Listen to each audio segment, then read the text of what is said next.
জান্নাত শব্দটা শুনলেই বুকের ভেতর কেমন এক শান্তি নেমে আসে।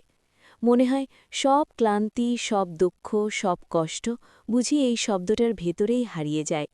আল্লাহ আমাদের জন্য এমন এক ঠিকানা তৈরি করে রেখেছেন, যেখানে আর কখনো কাঁদতে হবে না, আর কখনো ভয় পেতে হবে না। এই দুনিয়ায় আমরা কতবার ভেঙে পড়ি, মানুষ কষ্ট দেয়, স্বপ্ন ভেঙে যায়, আপনজন দূরে সরে যায়।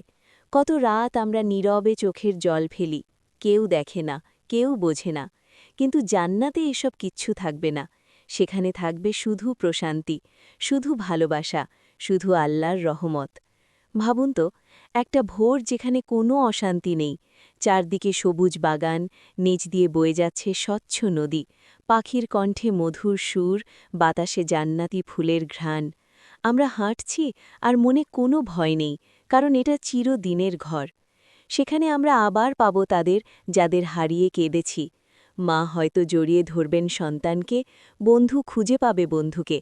আর কেউ বলবে না বিদায়, কোনো সম্পর্ক ভাঙবে না, কোনো হৃদয় একা হবে না। আল্লাহ বলেছেন, জান্নাত এমন জায়গা যা কোনো চোখ দেখেনি, কোনো কান শোনেনি, কোনো মন কল্পনাও করতে পারেনি। আমরা শুধু একটু অনুভব করতে পারি, কিন্তু আসল সৌন্দর্য কেবল সেখানেই। আর সবচেয়ে বড় পাওয়া, রবের দেখা। যিনি আমাদের সৃষ্টি করেছেন, যিনি গোপন কান্নাগুলো শুনেছেন, যিনি ভাঙা হৃদয়ে জোড়া দিয়েছেন, সেই আল্লাহর দিকে তাকাতে পারা, এর চেয়ে বড় সুখ আর কি হতে পারে। তাই হতাশ হয়েও না, দুনিয়ার কষ্ট শেষ কথা নয়। প্রতিটা ধৈর্য, প্রতিটা সিজদা, প্রতিটা আলহামদুলিল্লাহ আমাদের জান্নাতের পথে এক ধাপ এগিয়ে দেয়। চলো, আমরা এমন জীবন গড়ি যেন একদিন ফেরেশতারা বলবে, প্রবেশ করো জান্নাতে শান্তিতে, এটাই তোমাদের চিরস্থায়ী ঘর।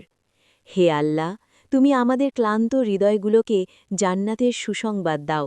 আমাদের মা বাবা, প্রিয় মানুষগুলো সহ তোমার রহমতের ঘরে জায়গা দাও। আমিন।